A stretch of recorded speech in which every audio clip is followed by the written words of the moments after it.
This was the most unforgettable night of my life. In the middle of the night, I saw a woman running through our apartment complex, being chased by a man in black, wearing a hood.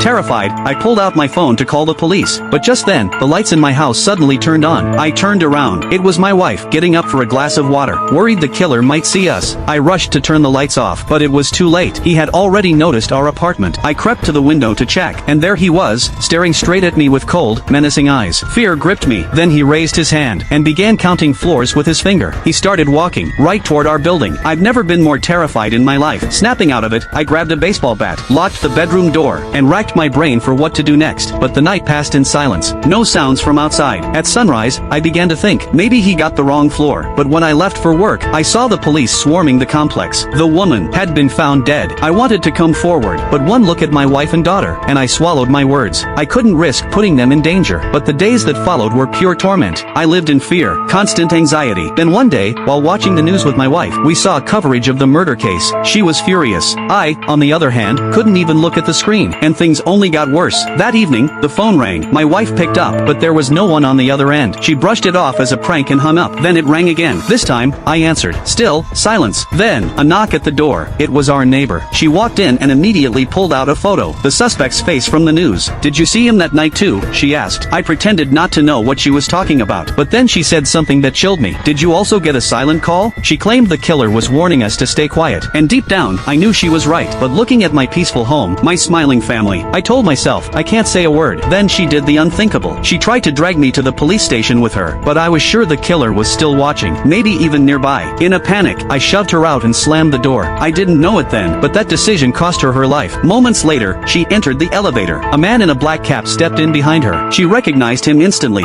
It was the killer. She didn't scream, just kept her head down and got off at her floor. As the elevator doors closed, she let out a silent breath of relief, but just as she reached for the keypad to unlock her door, the killer came sprinting out from the stairwell.